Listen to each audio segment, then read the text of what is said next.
What's up, everybody? Just want to thank everybody for great questions this week on Instagram, Twitter, and Facebook. I had two great questions that are kind of related, and I wanted to kind of start out with those. One comes from Meredith from Toronto. I know a little bit about Meredith. She attended my camp last year, and I know she has my book, The Cool Impossible, so kind of talk about that in a minute. And then we have Nicole from Indiana. So their kind of combined questions are related to how do you train for hills, altitude, and mountain environments when you live maybe in more flat terrain without the altitude. So I'll attack Meredith's question first. So again, hers was more specific to, again, training for mountain, trail, very hilly terrain and altitude when she, for her, lives in Toronto. So we've got to focus on two things, two strategies. Is one, a cardiovascular strategy, and two, a muscle leg strength strategy for the hills. So going to number one, cardiovascular, the number one combat to going to altitude is always coming into that race and altitude as fit as possible. That's going to be your number one game to help with everything. So if you can become as fit as possible, that's going to be your best solution that anybody can do wherever they're at. So with that, really trying to train your cardiovascular system and building an aerobic engine is paramount. So Meredith, really focus on building your long run in zone 1 through 3 heart rate zones in the book. In The Cool Impossible, I spell out how to develop your own training zones for heart rate and speed. So common mistake I see runners make of all abilities and all distances is they make their long run much too fast most of the time. So slow it way back, develop and build a foundation of very easy long run in zone 1 through 3 that again will help build your aerobic engine to become as fit as possible later as you approach the race. So opposite of that, becoming very efficient and developing good lactate threshold abilities to help combat the hills and the cardiovascular challenges at altitude. You're going to want to start incorporating your threshold runs. So that's kind of zone 5 and 6, and kind of oscillating and changing back and forth between just below threshold and right at threshold. And it's not unlike building a long run. Just build your time in these zones, and that's going to help your ability to remain aerobic much longer at altitude. So two things: build your long run nice and easy and slow, and to counter that, start developing good cardiovascular lactate threshold abilities. So, and so with that, we've got to kind of attack the challenges that the hills present us. And in a mountain scenario, unless you're really living in the mountains, there's really no way to simulate that unless you have really nice, steep, long hills at home. So obviously, to be able to be as specific as possible is the key.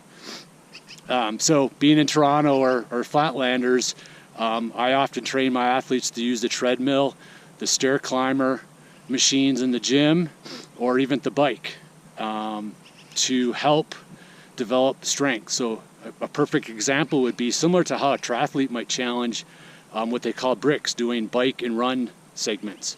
So maybe a common workout would be running to the gym, getting on the stair climber, or jacking the treadmill up to a good size grade and just doing a long, sustained, moderately hard effort with some resistance, whether again it's on the treadmill with the grade jacked up or the stair climber with some resistance. And then after that, jump on the treadmill and do a shorter run, getting your legs used to going back and forth between the treadmill, incline, Stairmaster, and running flat on the treadmill. Go back and forth often. This will train your legs to get used to going up and down hills. Do some really long episodes and do some really short. So real short hills, depending on the course that you're looking to travel to. So, and again, just train your legs to get used to heavier resistance in the gym. Opposite outside, you could go for a nice long bike ride, followed up with a moderately long run. So again, you're having more resistance on the legs in a strength environment that it's not kind of taking a pounding of the running. So again, might be 2-hour long run, following that from a 2-hour long bike ride with heavy resistance on the bike. So mix it up. Incorporate the bike, incorporate the treadmill with incline, and really change it up specific, and try to be as specific as possible to the course that you're going to travel to. So hope that helps. Nicole's question, again, she comes from Indiana, and she was a little bit more specific as to she's having trouble transitioning from doing a hike uphill to transitioning to a run, similar to how you would strategize a ultra marathon, where you're hiking up a hill and then having to run down. And she was having a hard time getting her legs used to running again. So just like I mentioned earlier, anything specific is the #1 priority. So keep doing a combination of hiking and running, getting your body used to making that transition, but try something a little bit more specific. Incorporate your hiking and walking intervals followed by a variety of speeds running. For example, you might walk up a hill and then run down the hill very fast, or walk flat for a couple minutes and then go right into a fast sprint for 30 seconds, or just the opposite, a very short walk, hike, followed by a longer, faster run. So really vary the distances and the intensity of your running, so you're allowing your legs to get used to everything. So once you get to that race environment, there's no surprises for the legs. They shouldn't be surprised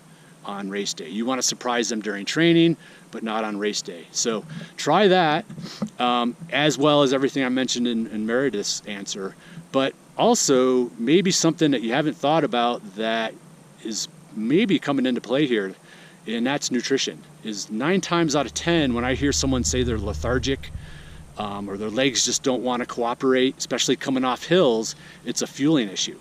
So next time you go out and kind of train in this type of way, look to fuel more. Look to fuel while you're going up the hills. Look to fuel prior to the run a little bit more, and see if this helps you have a little bit more energy. Because again, when I hear that word, oh, my legs just don't feel good, it's not necessarily a conditioning thing, it's a fueling issue, especially your muscle glycogen.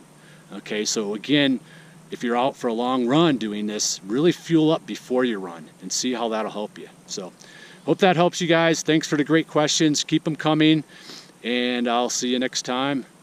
Over and out.